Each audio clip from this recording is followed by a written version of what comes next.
Hi everyone, from me, Brent Graham. Thursday night, 9 o'clock. It's time for the Handicap Rugby Chat that matters. Well, I can tell you a massive weekend of rugby ahead. We've got the first week of Six Nations. We've got some Gallagher Premiership and a few URC fixtures as well. A couple of local derbies. And I've got two faces. Both have been on the show before, but both have been out of action for a while. They've each got young families and normally have kids running around them at this time of night. So I'm going to introduce you to them now. And first of all, Alex from at UK Rugby Bets. Alex, great to have you back on the show, mate. Thanks, Brent. Yeah, nice to be back. As you said, young family at home, so it's taking up a lot of my time and work. So 7 o'clock in the UK is kid bedtime, so it's a tough one sometimes. But yeah, I had to make some arrangements to be able to chat about this huge weekend we have ahead of ourselves. So yeah, good to be back. And yeah, I've been following the show a lot, listening in whilst putting the kids to bed occasionally and catching up afterwards, and been following a lot of winners recently. And so the guys have set the benchmark very high for me and Lou to find some winners tonight. Excellent. Yeah, the likes of a conductor and thoughts on sports and that have been in good form. And Louis, let's have a nice close-up look at you there. Welcome back. It has been quite a while since you've been on the show, but I understand the family are away this week. The family is away. Evening, gents. Yeah, the family is away, so a bit of free time for me. And yeah, it's been a while, 8 months, I think. But glad to be back on the show. Hopefully, Alex and I will share some good tips. But as he said, hard to follow after. Neil and Conductor, they've been fantastic recently. Even on Wednesday on the Curry Cup, I mean, fantastic, tips from them. So we'll do our best tonight. Excellent. Well, looking forward to getting stuck into. Just a reminder that you can subscribe to our newsletter down below. We do have a bit of a problem on the Good for the Game website, a bit of a technical problem. So the site's down at the moment. Hopefully we'll get that up and running again soon, though. But gents, let's start with a bit of Six Nations. And what I'm going to do is I've just got a bit of outright betting. I'm going to scroll at the bottom of the page there. But Louis, let's start with you. Outright, anything for you long-term fancy, and don't restrict yourself obviously to this. I mean, I know we got like the Triple Crown and the Grand Slam and probably things like top try scorer and that as well. I'm not a huge fan of outright, but if you look at the calendar, I think France got a good chance to win this year. They will play at home against England and Ireland, the two other favorites. So I think they've got a decent chance to win the tournament. And it's been 10 years now. France didn't win the tournament, so hopefully we could do something this year. Other than that, I mean, if it was a different calendar, I think Ireland is a good value to win the tournament, despite playing away in England, in France. I think at 4-1 or a bit more, that could be a value. And England to win the Triple Crown, you need to look at the odds, because I don't know how much is it. Like I've seen 2.5 to 1 or something like this, like 3.5, European odds. That could be good, but you look at the odd already against Scotland. I think they're like almost 9 to 10. I wonder if taking them, if you take them on the board the 3 times, on the 3 games, you can get a better odd. So apart from that, not much for me. Not a big fan of this kind of, long-term bets. I like to have my money ready for the weekend. Excellent. Well, looking forward to getting your thoughts on that. But let's first touch sides with Alex. Alex, anything long-term for you on the Six Nations that stands out? I mean, I know in the Gallagher Premiership, for example, you highlighted Leicester, I think, for a top 4 and for the winner at big prices. So it's not as easy to find value in the Six Nations, though, is it? It isn't. It's such a tough competition. And it's obviously thrown up a number of, like last year, no one would have picked Wales. I mean, if you picked Wales last year, then you should be telling us who you fancy this year, because I think not many people saw them coming out of nowhere to win last year. So I'm not involved on the outrights to win. It's just so difficult. I do agree. I think Scotland probably shouldn't be that high, and that's probably some value, but I'm not going to be dipping into it. In terms of the kind of exotic outrights, I'm just trying to look at the odds of it, but I've taken a bit of Simmons, top try scorer at 25 to 1. The guys just, I mean, I was very interested in the team today, whether Eddie Jones would go with Simmons, or Don Brownlie's gone with Simmons. He's picked him. I think depending on how he goes on the weekend, he might pick them. So he's got an incredible try scoring record, scored 75 tries in 100 games for Exeter. He's a freak. So I've taken a bit of him at a long shot. I'm just trying to find the odds of Freddie Stewart, player of a tournament, just seen it 50-1. I'll have a bit of that as well. The guy is the up and coming player in Europe, and I've taken a bit of man of the match the weekend as well. He's just an incredible player under the ball. He's absolute unit. So 50-1, Stewart, player of a tournament. I'll have a bit of that as well. Excellent. Well, before we get into the matches, it's just time for a word from our sponsor, Manscaped. I don't know if you can read this on my shirt, other hand, Brent, and other side. But Manscaped, your balls will thank you. And quite a few of us here in South Africa got sent the product, the Manscaped, the Lawnmower 4.0, brought to you by Manscaped. It's the best in men's below-the-waist grooming, offering precision engineering tools for your family jewels. And let me tell you, that's where you need precision engineering tools most. They've just launched their 4th generation trimmer, the Lawnmower 4.0. And over 4 million men worldwide use the product, and you can get a nice little discount there. And I'll just bring the advert up there. It's at manscaped.com. You use the code GFTG, and you can get free shipping. And that's worldwide, and that includes you European guys. And Alex, I've got to say, the face is looking pretty hairy there at the moment. It is. I mean, the conductor's been talking about this non-stop at the moment. I feel like I'm getting very close to making the investment. I think I need to get on the act soon and take advantage of the code. But the product looks great, and as I said, the conductor can't stop talking about it, so it must be good. Yeah, the conductor's definitely been using it. He says his life has improved tremendously, and I believe he's been using this product, which comes along in the pack. I don't know if we can see it there, but it's a ball toner. I tried it for a poker evening the other night just to keep me comfortable, and it worked pretty well. And Louis, yourself, you're also carrying a bit of hair around the face at the moment. Yeah. And it's my birthday soon, so I think I'll ask either my niece or my mom to get me the Manscaped. Excellent. I don't know which one I'm going to ask yet. Well, make sure they use the code there, GFTG. Yeah. So great to have Manscaped on board for the sponsorship, and we've had some good fun with that. I must just say one other thing. Guys, we have to keep the show to an hour tonight, and the main reason for that is because I've got load shedding starting at 10. So for your overseas viewers who don't know, load shedding is when they just cut your power off in South Africa for a couple of hours. So the good news about the good news here is there's actually a torch on your side. When the show dies, I can actually use the Manscaper trimmer to find my way back to the room. So that's good news indeed. But gents, let's get into the action of the Six Nations. Now, the first game we're going to talk about, and Alex, I'm going to go to you.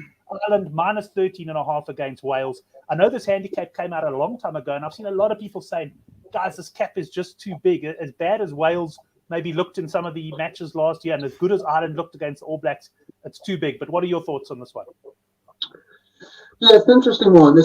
I think this is a reflection of how the Irish went in the autumn. Obviously, they put that unbelievable performance together against the All Blacks, and I think everyone was surprised at how good they were. But they really do raise their game against the All Blacks. They've done it over the last 3 or 5 years ago.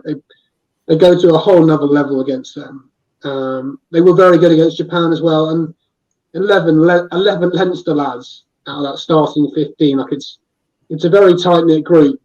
So I understand why the cap is at this level.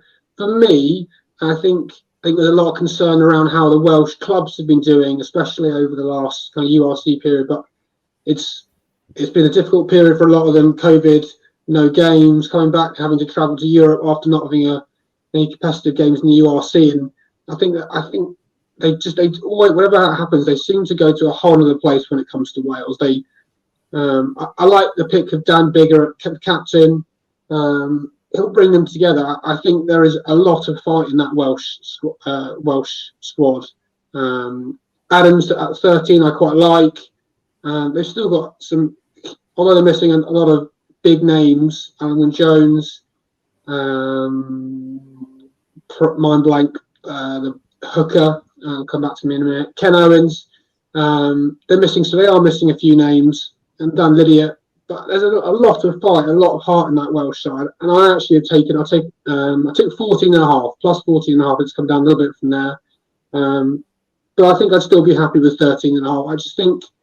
I think they're going to find another level where they haven't been recently. They always seem to do this. And I think a lot of people are jumping on how good the Irish were, and they might get to that same level again, but I'm not convinced. And I'm happy to take a fairly big cap in a Six Nations match, and generally these two sides have close games. The weather doesn't look great in Dublin. There's supposed to be some rain in the afternoon during the game, so I don't know how good ball in hand is going to be, but I'm happy on the plus here. I think I did consider going Irish 1-12, but I can see the Welsh pulling an absolute upset. If it's close at half time, sometimes that Aviva crowd with an expectation of a big handicap might not be what you want as an Irish player. So I'm happy with the plus. I think the Welsh should give them a big game. Excellent. I know Dave Cooney messaged me before. He's going Ireland 1-12. Quite a bit of support here for the Irish mark. Dunphy, of course, quite happy that there's a lot of Leinster guys in the team there. Shane just coming in from Ireland, from Dublin as well, saying dry conditions at the moment. And just, welcome to all the boys on the live chat. I see we got a great turnout tonight. And we'll chat quickly about the points line in a sec, but let's first get Louis' opinion on the handicap. Minus 13.5, Louis. It's slightly too high for me. I agree with Alex. Despite Wales, missing quite a lot, quite few important players, Owens, Jones. I mean, the third row, Tiperic, Navidi, Lydiat, they're missing quite a lot of important people. But that says, that Welsh team, they're not easy to play, They're never, it's never easy to win, by more than 13 points, especially on the Six Nation. I think Dave, as you said, mentioned the 1-12, that's 2-1. I think that's quite a decent odds. And if you want something exotic, I think Ireland 1-7 and Ireland 1-12, half time and 1-12 full time. I think you could get a decent odd on that. Could be the good thing. Ireland is going to win. I have no doubt about that. I think the Irish, they demonstrated in the European Cup. They are on the edge and they are doing well, but 13.5 slightly too high for me. Especially with the weather, apparently it's going to be raining. I look at the points earlier. You've got like 43.5 game with 28.5 Ireland and 13.5 Wales. Well said. I won't touch that. I think if I have to take a bet, it would be an exotic one, a bit of beer money to enjoy the game, and that's it. I think there's better things to do this weekend with the 20 to 25 games. So. There's plenty, because of course there's obviously rugby in France as well. You follow the so there's plenty to bet on. I mean, even right now, there's the Pro D2 in France. I put some bets, a bit of money tonight, and the games are on right now. So there's so many games. We'll totally understand if you get a bit distracted. Before we move off this game, Alex, anything on the points there for you? 43.5. I always find these Six Nations games are very well, first of all, handicapped, and secondly, the bookies know what they're doing with the points lines. It's not like the Curry Cup where we can get some real crackers. That I agree. It's well set for me. I wouldn't get involved in the points. I think Wales is 13.5. If I wasn't on the 13.5 handicap, and the weather was looking better than it looks at the moment, I'd consider that. That looks maybe a smidge too low in dry weather. But I'm on the handicap, so I'm not going to worry, but I wouldn't touch the total. Excellent. Well, I see most of the sentiment seems to be going towards the Irish on the minus, which I'm quite interested about, because I've seen a lot of guys also fancy the plus. So I guess it just tells us that it is a very well-set handicap. Attention to Shane, watch out for the pre-tournament special markets, which is highest scoring match. And I saw some of those posted in the forum. I think it was Thoughts on Sport. So unfortunately, I would say click the link below to go to the Good for the Game forum, but we're not sure when the site will be up again. Hopefully, we'll just be down for a few hours. But Thoughts on Sport sharing his views there. So you get plenty of exotic markets as well. And just a quick shout out to Sean Nicholas. Great to see you on the show, Sean. I know sevens this weekend, I don't think, but look forward to your tips there in the live chat. Let's move on, though, to the next game. And Louis, I'll start with you on this one. It's a tight game. I had a look at the last two matches these sides have played. Scotland, of course, winning last year in Twickenham. And the year before it was England also scraping a low-scoring encounter at Murrayfield. We got plus 1.5 for Scots. And we got a points line here. And I mean, Curry Cup fans are not going to believe this points line. 34.5. Yeah, well, you need to ask Alex what's the weather's going to be, Saturday in Edinburgh, because he's going there. It's going to be tremendous. It's like the monsoon or, massive storm coming, on the way. And apparently it's going to be the same in Sunday in Paris. So, keep an eye on that. On that one, I'm going to wait because the money is going on Scotland at the moment. and I'm pretty sure that prior to the game, England is going to be underdog, and this is where I'm going to do a move. I'm pretty sure that they are almost at 9-10 right now. I'm pretty sure that they will be that at events on some bookmaker, and I think this is where I'm going to do a move. I'm just waiting for that. I'm just waiting for people to put their money on Scotland, and then I'll make my move. So I'm kind of moving to a late market moves here. I'm doing that more and more. I mean, England's missing quite a few key players, but like Farrell for me, it's not such a big loss. Second row, I think, could be a problem. But when I look at the bench could make some damages in after the 55-60 minutes. So I'll be waiting on that, and then I'll take England from 9-10 or events. This is where I'll do the move. And on the points, 31.4. It's very low, but I mean, good luck, Alex. In the stadium, it's gonna be horrible. So I won't touch the points at all, or go under. Just before I bring Alex on there, just a shout out as well. I see Couch Critic Hindemont joining us on the show. He's just completed his show, The Los Kamal. Unfortunately, we did pay tribute to him last week. Unfortunate passing of Jacques Henry, but great to see that Couch Critic is taking it on. I know that you two lads won't watch the show because you won't understand an absolute word they say, and it's all in Afrikaans. But Afrikaans, of course, very big amongst the rugby community in South Africa. So do yourselves a favor and support those guys. Right, let's get Alex's view on this one. You say you're going to be at the ground there, Alex. That's great. We can get a conditions report just before kickoff. Yeah, I can do that. I've got a 5 p.m. flight out of Gatwick tomorrow, heading up to Murrayfield for the game on Saturday for a nice weekend with some guys. So, yeah, looking forward to that. I was hoping for a little bit more running rugby, but it looks torrential. I think the wind might come down a little bit when it gets to game time, but throughout the day on Saturday, it looks like full rain and 40-mile-an-hour wind. So, it's going to be monsoon weather at Murrayfield come 4:45 in the afternoon. This one's a tough one. Partly because I'm going to the game, and I said to myself that I wasn't going to get too heavily invested in a game, and I want to go support England and hope we can win the Calcutta Cup home. The bookies have this in the English at favourites, and I think we've talked about this before on the show, is that generally if England are playing, it's a couple more points on the English because of the punters. For me, the Scots should be favourites here. This is an English side which has been disrupted. It's very new look. There are a lot of players with not a lot of caps. There are big players missing. And yes, there are some very exciting players like your Marcus Smiths and your Freddie Stewards and your Sam Simmons. But we're going against a Scottish side that have probably had the better rub of the green of the two sides recently. I'm actually a massive fan of Scotland as a squad. The depth is growing every year. I really do like them. So I'm not going to be getting. I generally believe this could go either way. I think the Scots probably may just edge it. What I have been looking at betting wise is a few slightly more exotic angles. You can get, and I've used it a few times with England and Scotland when they're involved, is the half-time, full-time. So I've gone with Scotland half-time, England full-time at 6-1, 7.0. But you can get the other way around, so England half-time, Scotland full-time at 8-1. This, considering the weather, it's going to be low scoring. It could be a couple of kicks here and there. You might even want to take on no try at 36-1. It's going to be that wet.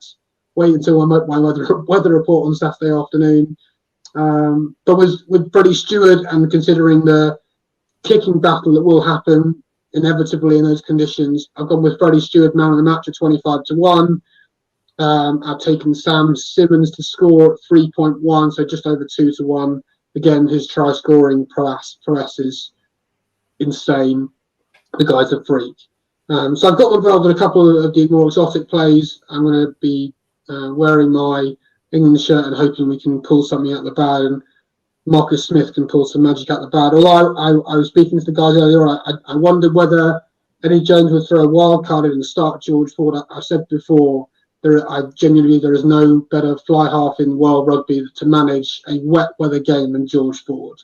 His kicking ability, and game management is second to none. And he'll be a big asset off the bench for the last 20 minutes.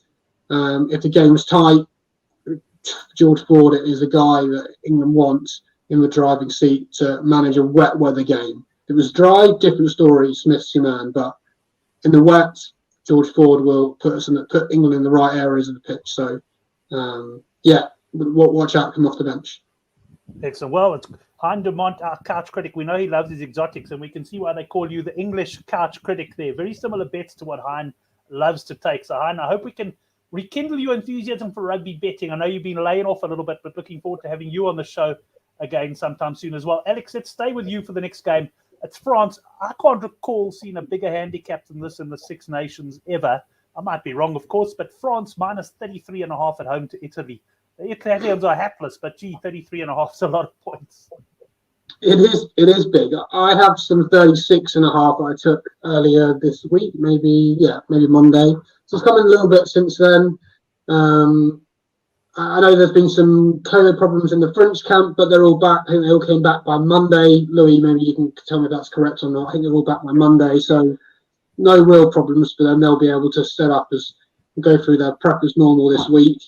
There's obviously no teams out yet because it's a Sunday game, but from what we're hearing, it looks fairly expected French setup. Dupont and Tamac and Atal. I saw Novak. I saw they dropped Vacatal, which is an interesting one. So the Italians are obviously a strange one. Like you go back to that All Blacks game they played in the autumn, and they shut them out for a while. They didn't score a point for the first half an hour or so. They disrupted them really well. They're a very nuggety team, and they like getting their defensive systems set up. But obviously, when Zebra are getting pumped every week, and Bennies are doing a little bit better, but Zebra, are awful. So that hasn't really helped that Italian handicap, I think. But I do think they'll rally together. I think they will not want. So there's been so much talk in Europe, and it's the same every year. It always comes up around February February time is why Italy still in the Six Nations? Why are Georgia not in? Why is there not a playoff game? And they have to be fed. I listened to Duke Crowley the other day talking about the fact that they have a lot of vision of where they want to take Italian rugby, and they really are running out. They're running on borrowed time at the moment. They have got to find some performances, otherwise that will coming. They will have to start playing a playoff game and staying in this competition, because I can't remember how long it's been since they've won now. Maybe Louis knows, but it's been a while. But saying that, I think 36 was big. I still think 33 is pretty big. I can see the conductor talking there about half-time plus. That might be an interesting one. I've gone for a full-time plus. I think they'll keep the French away. I think the concern is generally the last 20 minutes or so, whether the French can run away with it. But I'm gonna stick with my kind of 36.5. I still think 33.5 still fair to take that on a full-time plus, but I think it's too big. Right, Louis, what about you? Do you think the handicap's too big? Do you also get on the 36 early in the week? No, I didn't get to it. I'm waiting for the halftime handicap, just like Conductor mentioned. It's going to be poor weather in Paris. And Italy has been improving, with Konosh in the past and with Steve Adobe, the Irish guy. What the development that he's been doing, for Italy, I'm pretty sure that soon we're going to see the result out of that. I think last year in the under 18, Italy won the Six Nation tournament. They won 4 games and lost only once. I think it was against France. In the under 20, they've been doing very well. There is a lot of young lads that are coming. Gabizi is one of those. He's playing for Montpellier now. And Italy is gonna become different. We've seen it this autumn. And on the French side, it's going to be a very strong French side. There's been a lot of news about what the team could like. It's huge. It's gonna be a huge one. The problem is that, first of all, Antoine Dupont hasn't played for 2 months, and he's the key player. He hasn't played because he had some mental health issue, and then he got COVID, and he played this weekend, and he was just like not the Dupont. Everybody knows, best player of the world and everything. And you've got a lot of players like this who had COVID recently, who have not in good shape recently. And I think France is going to struggle the first half. This is the way I see it, especially in poor weather conditions. So, yeah, the halftime handicap, if you can get a 17.5 that covers 2 converted tries and a penalty, I'm sure that this is going to be a good thing. Alex, raised it. The concern is after 60 minutes, Italy, they shut down and they go back, they go back to the restroom and that's it. End of the story. There's nobody else on the pitch. So we'll be more worried about the 33 or 35 because you can still find 35.5 in Europe. I would go with the halftime handicap on that one. And let's see for the point lines. If you've got like a point lines that is too high, because normally with the huge handicap, this is what you've got. I'll probably go under France. That said, I hate betting on my team. I normally don't get involved when France is playing. So my advice: halftime handicap for Italy, and that's it. But not a huge stake on that. Excellent. Well, welcome to Thoughts on Sports, who's joined us now. As I say, put a few bets on the Good for the Game forum. Hopefully we'll have that up and running again soon. And also a man who's been using the Manscaped products, and I believe it's also changing his fortunes out there. So Neil, good to have you joining us on the show. That takes us to the end of the first week of Six Nations. So let's move we'll start with URC. I saw there were only 3 URC games this weekend, or at least only 3 that I've seen priced up. And that's actually not a bad thing, given that we've only got an hour for the show before load shedding kicks in. So let's get cracking on those. And Louis, we'll get started with you. Ulster Rugby minus a 10.5 against Connacht. I've seen the team news today. Quite 2 strong sides, must admit. I don't think I'm going to be involved in the handicap at all, but I've seen a point line out at 42.5. I think that's pretty low for Hull, for Belfast tomorrow night. A bit of rain during the day, but should stop around lunchtime, and then it should be dry. With Connacht playing on open games and with Ulster, scoring quite a lot, 42.5. If you can get that, that will be the move. No brainer for me on that one. Right, and what do you think of that game, Alex?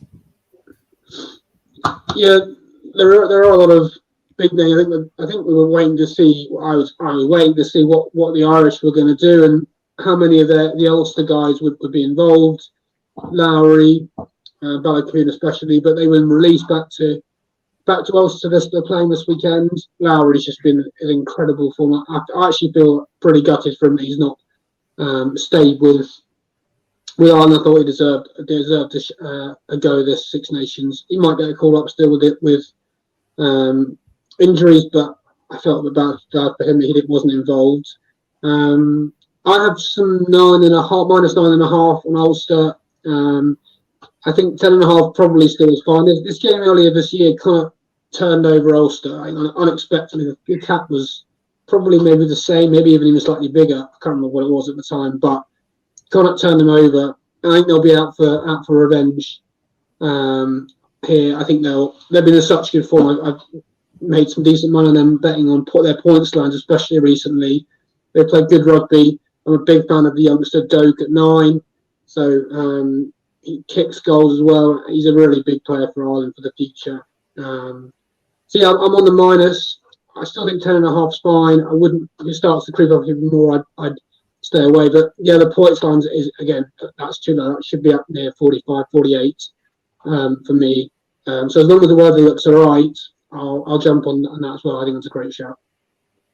Excellent. We're going to move on to the South African derbies now. It's quite confusing with Currie Cup in the week, and then you've got the same teams playing in the URC there. But we've got a big handicap here, Alex. Blue Bulls minus 18.5 against the Lions. Yeah, I'll be honest, Brent.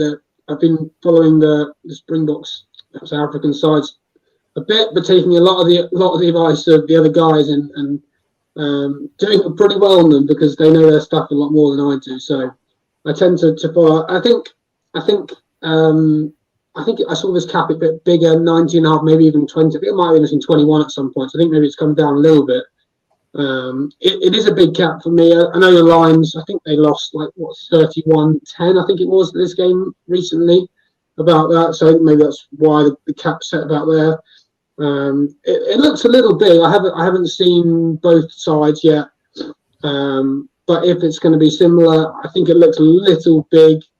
I think I would probably wait for points lines, although they might already be out. I'm not sure I've seen any points lines yet. but I haven't seen anything. I feel like there's other games that interest me more this weekend than this. And I think I'll probably to wait until I see the other guys' opinions on the side, see if there's any value. But I think the minus is a little big for me. At 18, 19 and a half. Excellent. Well, maybe I'll persuade someone to have a conductor or thoughts on sports for a quick video closer to kickoff when we got points lines on that to see what the boys fancy. Because I must admit, I do enjoy the points lines on that game. Neil does like the Lions plus 19 and a half, and he likes the Sharks on the board there at 7 to 10. Louis, your opinions on this all South African derby? It's the handicap is too big for me. I hate taking big handicap because especially with a 4 tries bonus point, then team can release the pressure and concede a few points there and there. As Alex said, I'm gonna wait for Neil and conductor to give their their view on the games. I'm gonna wait for the point lines on those games because I think this is where the bookies are most of the time wrong, and we've seen it recently.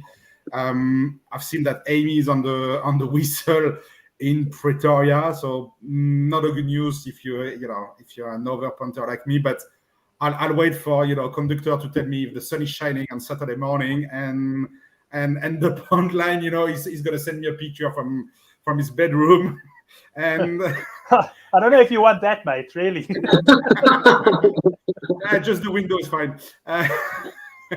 And I'll wait to see the point lines because the bookmakers have been wrong. When you look at the Bulls this weekend in Currie Cup, the line was 44 and a half when it opens against the Cheetah, and that was so wrong from the bookie. So hoping for some kind of mistake, and then I'll fire on the points over and under. I'll see.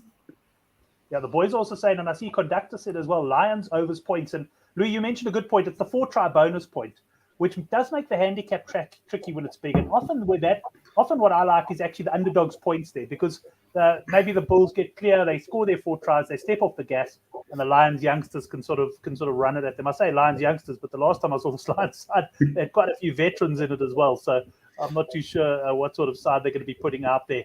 Let's move to the next URC game, and I just want to find out where I've got it. Come on now. It's the Stormers against the Sharks. And Louis, we'll start with you here. Stormers plus 1.5. Sharks, as Neil said on the board there, at 7 to 10. Once again, I'll wait for Neil and conductor. I think Sharks could win that game, but it's a very close one. The only thing that I'm hoping is for a perfect weather, and based on last weekend under that the bookies will give us like a 45 or point lines or something like this in Cape Town, and if the weather is good, then probably fire the over. But once again, not following much the South African rugby, so I'll wait for the tips from the guys. See what the boys do. Well, thanks Neil for giving us something there. Alex, this is going to be a tight one. I must say I'm quite strong on the Sharks here as well. I'm with Neil, 7 to 10 on the board. I think the Sharks are going to win this one. I thought it was going to be a little bigger. I'm not sure that's come in a bit, but I think I saw it the other game recently. I think it was maybe went up to about -8. I think it was. I know that obviously the Sharks were at home, but I thought this looked a little low on the minus. So I had a little look at the Sharks side earlier on. I think again I'll wait for the points, but as a first glance, minus here seems like it's a good way to go. Right, so quite a bit of support there for the Sharks. As I say, we'll see if we can't catch up with someone like Conductor or Neil maybe on Saturday morning for a quick video and taking into account the points lines. That's it then for the URC. I think that's just the 3 games. Yes, so let's move on to the Gallagher Premiership. And I know you boys love your Premiership. And we've got quite a host of games here, starting with Gloucester. And Alex, I'll start with you. Gloucester up against London Irish and -4.5 Gloucester. I think did the business last weekend, if I'm not mistaken, for the boys on the handicap show. Yeah, I was huge on Gloucester last week. I was getting a bit nervous. It was quite close for a while, and then the lightning boots of Louis Rees-Zammit came off the bench and pulled just absolutely tore up.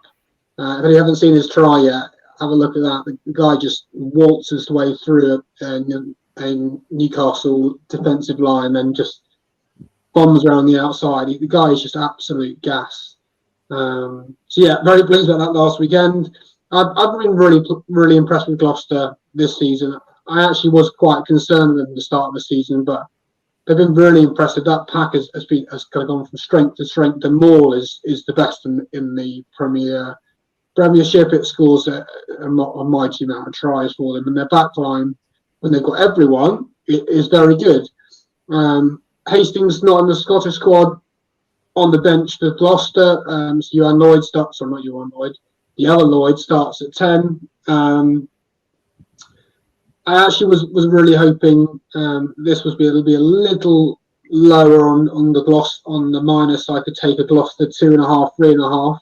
It's come down a little bit. It was plus 6.5. I think it's come down to 4.5. So it's making me a little more keen to jump on the Gloucester minus. This afternoon, I've decided to go on the points. Weather looks fine in Gloucester tomorrow night. I've gone with Gloucester over 27.5. This was a 25-all draw early in the season back at London Irish's grounds. Irish are always pretty similar in terms of their side. Paddy Jackson steering the ship at 10. They haven't got Haskell Collins, their big English winger who's with the England squad, and no Creevy at hooker as well, who's been very good for them this season, scored a lot of tries. So I think this is going to be fairly open. Neither of these sides like playing defensive rugby. They play positive running rugby and look for both like using their mauls. Actually, Irish have scored a lot of tries with their mauls. So I'm going to jump on Gloucester on some points here. It could be worth going total points over. I think it was 51.5. 1.5. So I'm just looking at 51.5. Yeah. I think if it was 49.5, I'd probably jump on the total overs, and it just edges into 50 to make them a little more nervous. But Gloucester at home with the shed bouncing on a Friday night before the Six Nations, and it's dry conditions. It's on a fast track. They score a lot of points at home, and I'm happy to jump on the over 27.5 for Gloucester here. Yeah, it's going to take a lot to convince me. I enjoy my Friday night overs plays in the Premiership, and I know Chris Rose watching as well also does enjoy those overs. So Gloucester on the overs there for you. Just quickly, a bit of a sidetrack. The boys are talking about the World Cup, France winning the World Cup. I'm upset with my wife. After the last World Cup, I said to her, let's take a couple of 100,000 out the bond and get it on France at 10-1. You could still get 10-1 after the last World Cup. Imagine the position we'd be in to trade now, but of course she wouldn't let me do that, so it's all theoretical. Louis, let's go to you on this one. Gloucester minus 4.5. I think I'll follow Alex on that one. I think if the handicap was 2.5, I will jump on Gloucester. I think Gloucester is going to win that game. They're missing few players, especially on the back. But the right move is, I believe, the points here. But I will go on London Irish over points here. The reason is simple. I've seen over the season that bookmakers are underestimating London Irish. You can see weekend after weekend, like the bookmaker putting 18, 19, 20 points, and London Irish scoring quite a lot. They play they're playing a very attacking game. It's open and everything. Yes, they are missing Creevy and Collins on the wing, but they still have a good decent side. It's always the same side with Irish. I don't even bother to go on Twitter and look at their side. It's always the same weekend after weekend.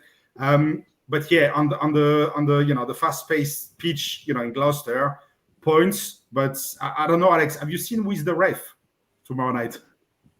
I haven't looked yet. I saw 27.5 and just thought I'd go before it went. I think it's already gone up to 28.5 in some places, so I just jumped. But I haven't seen the ref yet, so that's a good chance to have a look. And hopefully, that's not the one that's going to change my mind. It's Dixon. So Dixon. So I don't know if he's another ref or not. But for me. Dixon is white. 8 games, 50 points on average. So I think he's a good ref over 50. With the weather, it's gonna be raining a bit during the day, but it's gonna stop at lunchtime. No wind, dry. It's 8 degrees on the pitch there. I see points. So if I got like a London Irish 21 or 22, I think that's going to be the main move. But I agree with you, Alex, that 50 or 51, I'll jump on that as well.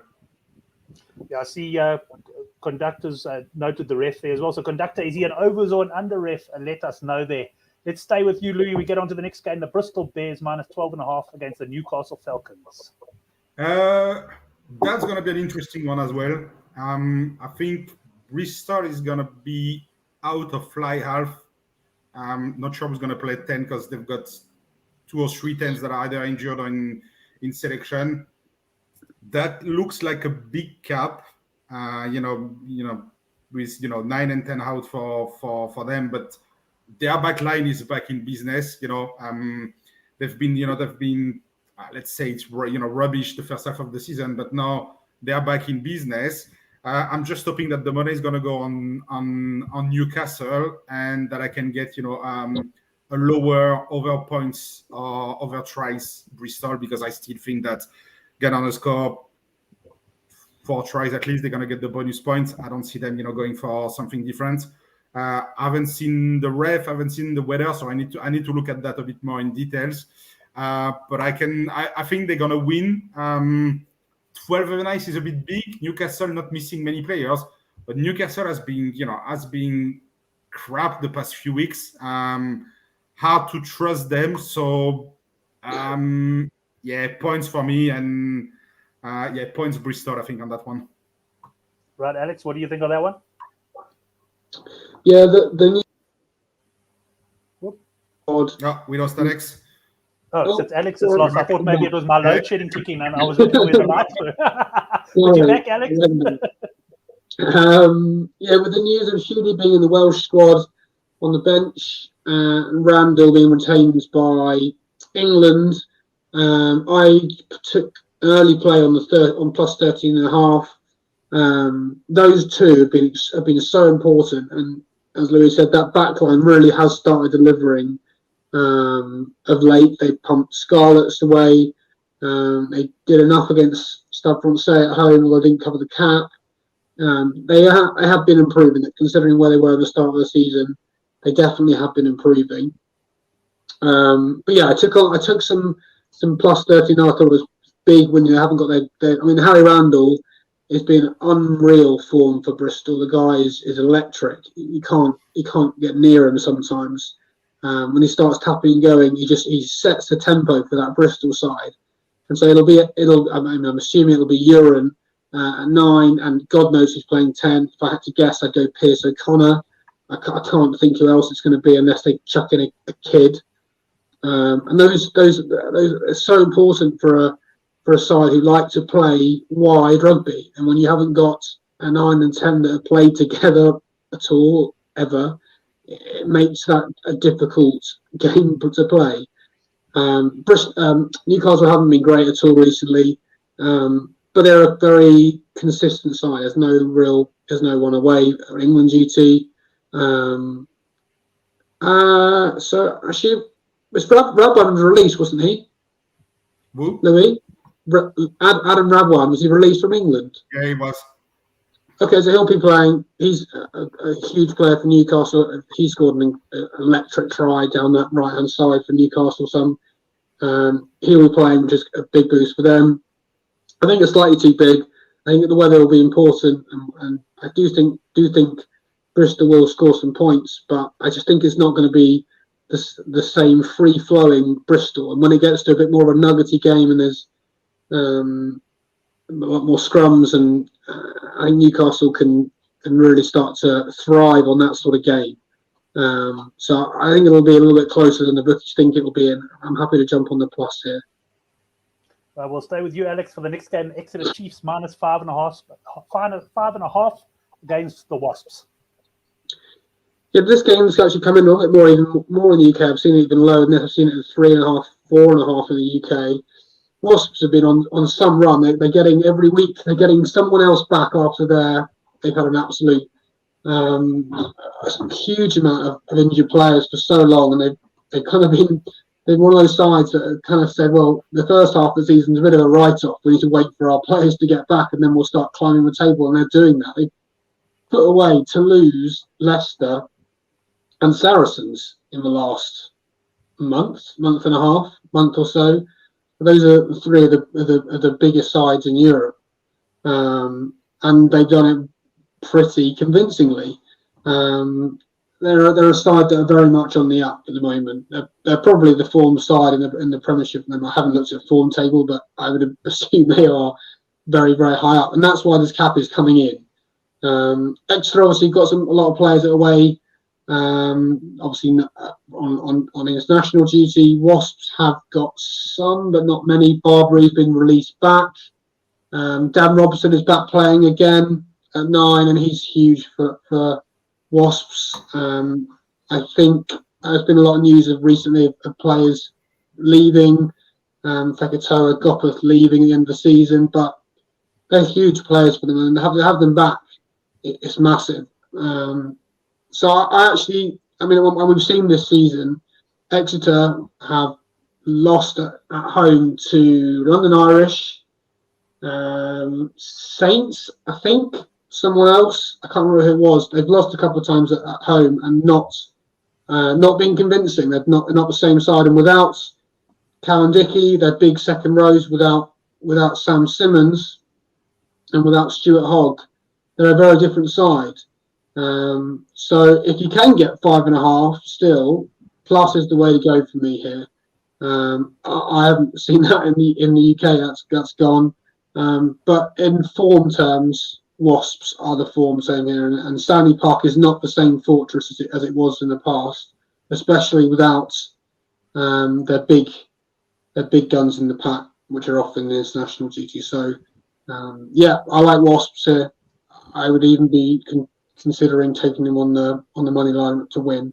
I like that. I like Wasps a lot here. I see there is still plus 5.5 at Sunbet. I see it is 4.5 in places here in South Africa. Louis, are you rubber stamping the Wasps? No, and I hope, guys, you're going to follow Alex's advice and jump on the Wasp Plus and the Wasp main line. So then when the market closes, I can get an Exeter at, on the board at 7 to 10 or 8 to 10.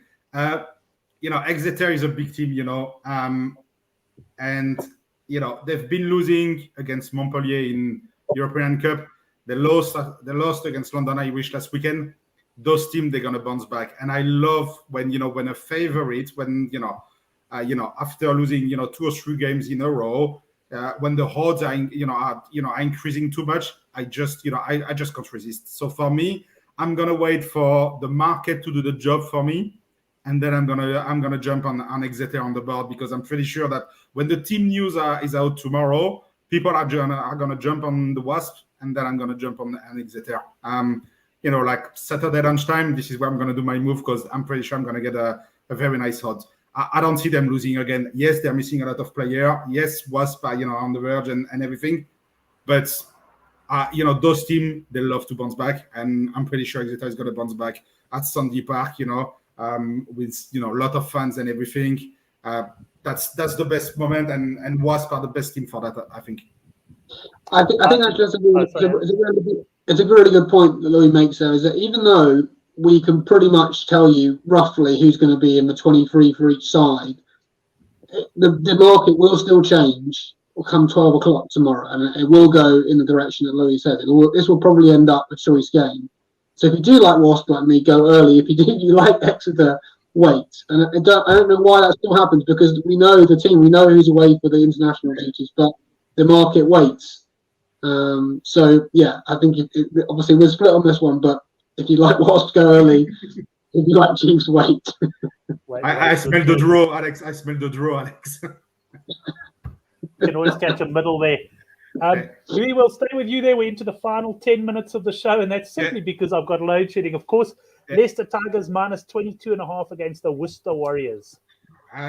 Big handicap here again, but I think once again Leicester are gonna bounce back after losing last weekend at Sale. They were playing like fantastic. The first 40 minutes, I was like amazed, with the missing players they had, how they, the way they were playing. I think they're gonna bounce back, but 22.5 is too big. Same as in URC, 4 tries, bonus points, then they can release the pressure.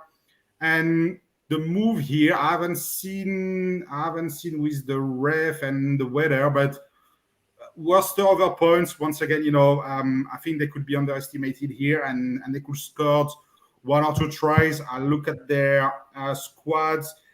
They've got 2 players missing for like Van der Merwe and Sutherland. We are with the Irish squad, few injured players, but that's it. So they've got quite a decent squad. Let's see what the bookmakers are going to propose us. And I'm not sure with the ref on that one. Luke Pierce, on the ref. So let's see what the books are going to give us. But maybe another point Worcester, but nothing else. I don't fancy anything on that one. Just distracting from the rugby for a second. Mark Dunphy earlier on the show said, sorry you get power cuts in South Africa. They're upgrading the power lines. And the South African boys will appreciate this. Yes, Mark, the ANC are upgrading the power lines, and they're into about their 28th year of trying to do it at the moment. So that's us in South Africa. Plenty of power cuts. Let's go, Alex, minus 22.5 for Leicester Tigers.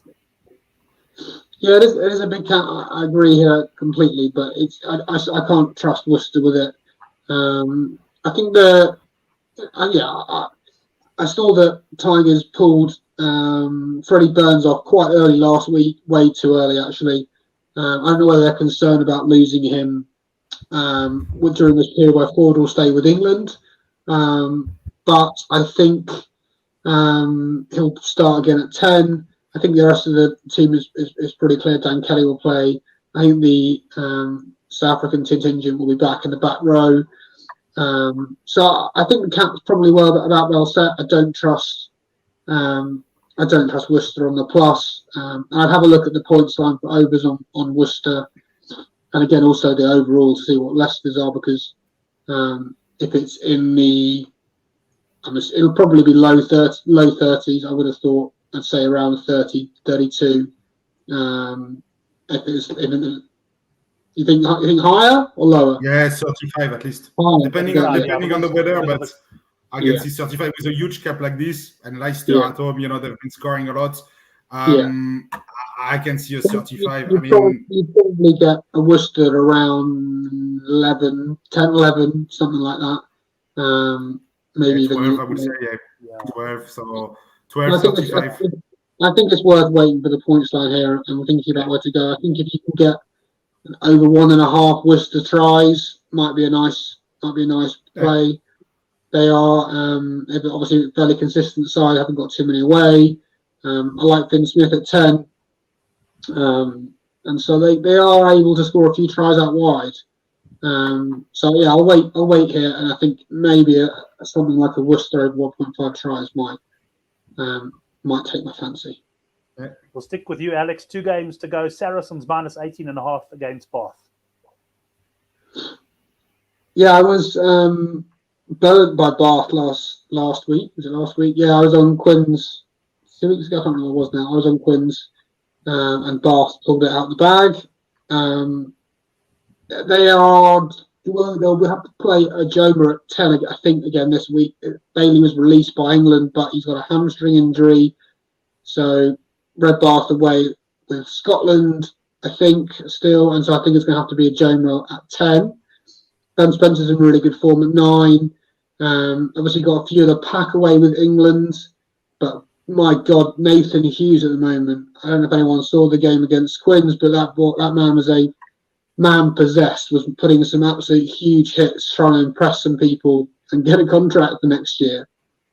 Bristol gave him the boot, and he's given a lifeline at Bath, and he took it with both hands, and he's a really good asset for them, and I'd be very surprised if he wasn't starting at 8 again. I am tempted here by the Bath plus, and depending on the weather and depending on the points lines, it's either going to be a Bath plus or it's either going to be a Bath overs. Bath overs has been my go-to play a lot this season. And it's been a successful one as well. They've done well.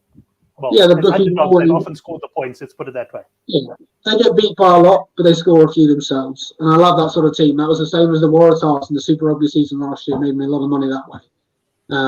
So yeah, I'll look at the points line here, and if we can get Bath overs, I can't think what it's going to be. Probably around 15, 14 and a half, 15, depending on the weather. I'd absolutely love that. Saracens obviously beaten last week by Wasps. Haven't been the same side. Missing number of players from England. You see Noah and Farrell, and just haven't been the same side as of late. At home, they are very good. I think it's a caveat here, is they do turn it on at home at Allianz Park, whatever it's called now, Stonex Stadium. They are a very good side at home, and they obviously have Mako and Billy. But they lose Malins, who's big for them. It'll either be Vunipola or Good at 10. They've lost Tompkins to Wales. There are a lot of players that are missing on Saracens, and Bath have got a few missing, but have enough, I think, to probably just about cover this cap, or if not, take the overs. So I'll probably post on Twitter, but I think Bath overs might be a good way to go here. Lads, I'm gonna say just summarize the last two games fairly quickly. I'll tell you why, we've got under 4 minutes left now. If I get cut off during the load shedding, I can't actually finish the show. I can't actually cut it off, so it's going to keep running, and no one will actually ever stop the show. So, Louis, let me get your opinion on Saracens, and then we'll do the last game and the best bets. Same over points, Bass. Saracens have been conceding quite a lot at home this season, more than 22 or 23 points. Bass, despite being rubbish, they've been scoring like 20 points on average. With a cap like this, you can get like maybe a 14 or 15 points on the synthetic pitch in North London. No brainer for me. That's going to be the move. I'm not touching the cap. Right. Well, your last game then, Harlequins plus 1.5 against the Sale Sharks. While you do that, I'll bring up Neil's bet here. That's a tough one because I've heard that Faf de Klerk and Manu Tuilagi might be back for Sale this weekend. Harlequins missing quite a lot of players. At that one, I will not touch anything on cap or ML there. I'd wait for the points line. Maybe we get something that is very, very high on that. And if the line is too high, like most of the time when the Harlequins are playing, despite being refereed by Jan Tempest, which is normally a ref over, I might look at unders here. Sharks defense plus Harlequins missing few key players, that could mean an under for me. Excellent. Unders for you. Last game for you, Alex, and then we'll quickly get into the best bets. Completely echo that. Yeah, 100%. Without Smith and without Don Brandt, Quins don't get the same go forward ball when they struggle to build phases they did last week against Bath, and Bath were very good at that. So it's too close to work out to take the plus or the minus or the money line. I'll looking at hopefully get a high points line and go unders as well.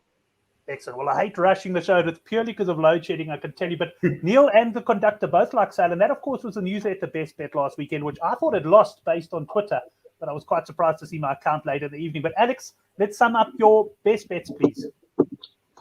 Best bet of the weekend. I think Six Nations is a really tough one. The lines are pretty well set. I do like Wales plus 13.5, 12.5 if you can find that 13.5 still. But they're such tight games. They're really tough to pick a big best bet. So my best bet would be on the Premiership, and I'll take Gloucester over 27.5 tomorrow night. Excellent. Well, look out for that newsletter tomorrow morning or later on tomorrow for the best bets. I'll obviously be watching the show again to see what the boys say. Louis, you end it off for us with your best bets, please. It's going to be the over 42.5 in Belfast tomorrow night. I've seen that one available, and as soon as the show is ending, I'm taking it because I didn't have time. Second one, I think, is going to be the Bass points. I think Orlando Bailey is going to be there and playing at 10 with Spencer, and they've got quite a few players here, so maybe Cipriani, Schumann could be back. They will get some players back very soon, so I would go for that one. And then the other points, either London Irish or game tomorrow night in Gloucester as well. That's going to be the best one. Excellent. We've got about 20 seconds left. Brilliantly done, guys. Thanks very much to both of you. I'm going to cut the show now just to make sure that it ends. Join us next week, of course, for the handicap, and look out if we have a video on the weekend. But thanks, everyone, and thanks to all the guys in the live chat. Thanks a lot. Cheers, lads. Cheers.